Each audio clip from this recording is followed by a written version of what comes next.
Bonsoir Nicolas. Bonsoir Mohamed. Claude Pelgag, tête d'affiche du festival Aurore Montréal, c'est donc en ce moment dans la capitale française. Claude Pelgag, c'est l'une des artistes les plus en vue au Québec.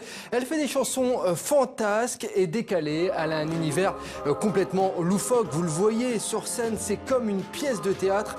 Avec ses musiciens, elle n'hésite pas à se déguiser, à se jeter, même dans le public. Et même c'est arrivé une fois, à se tondre les cheveux sur scène lors d'un concert.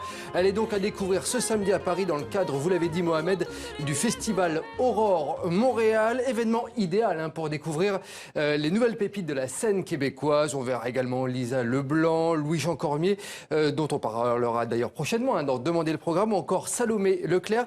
Et ce festival, c'est jusqu'au 12 décembre, donc à Paris. Une idée de spectacle original à présent, Nicolas, ça s'appelle New, c'est une comédie musicale improvisée. Je vous plante le décor, Mohamed. Une troupe de comédiens et de chanteurs sur scène.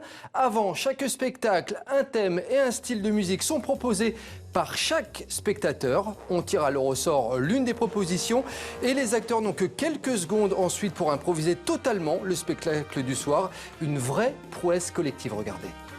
Demain tu seras là et c'est pas parce que t'es là que demain tu seras pas là et que c'est pas bien de pas être là.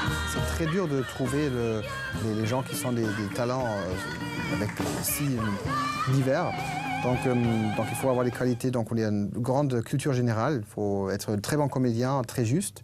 Il faut savoir chanter. Ça veut dire qu'aussi improviser le chant. C'est-à-dire qu'il faut être un conteur, comme on dit en français, spontanément. Ça veut dire que tout ça se joue dans une équipe.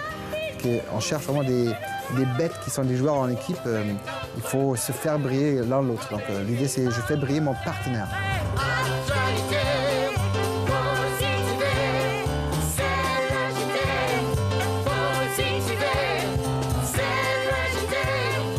On a besoin de cet esprit de troupe. Tous les soirs, les musiciens, les comédiens, et on a une illustratrice aussi qui dessine.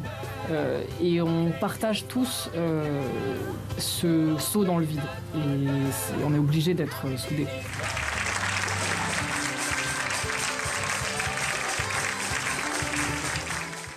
Vous l'avez compris, Mohamed, chaque soir, on a droit en fait à une nouvelle histoire sur scène.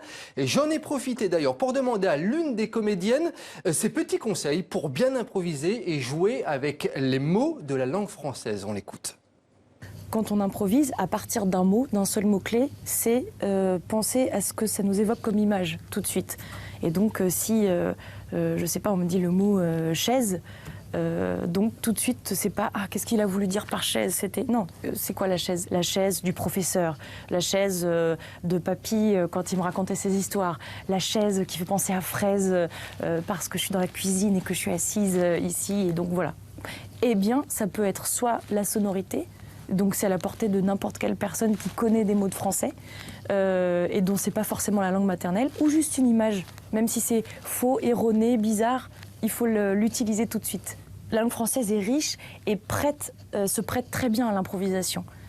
Parce que, avec ses suffixes, ses préfixes, comme des petites boîtes de construction, on peut les mettre à l'envers. Et puis on peut même changer des mots de place, parce que c'est ce qui se fait beaucoup dans la poésie.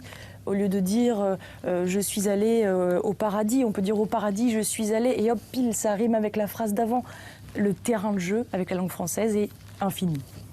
Un terrain de jeu infini. Le spectacle s'appelle New, ça fait un véritable carton, c'est prolongé jusque fin mars au Théâtre des Feux de la Rampe à Paris. Les courts-métrages à l'honneur cette semaine avec la 12e édition, Nicolas, du Festival international Paris-Cours-de-Vent qui s'est clôturé hier. Et c'est un réalisateur français qui remporte le grand prix du festival. Il s'agit de Aurel Laugier pour son film Stuck in the Cities, coincé dans les villes, pour bien parler français. Un superbe film, un documentaire sur la ville de Détroit aux États-Unis, ville où tous les hôpitaux psychiatriques ont été fermés, il faut le savoir, à la fin des années 90.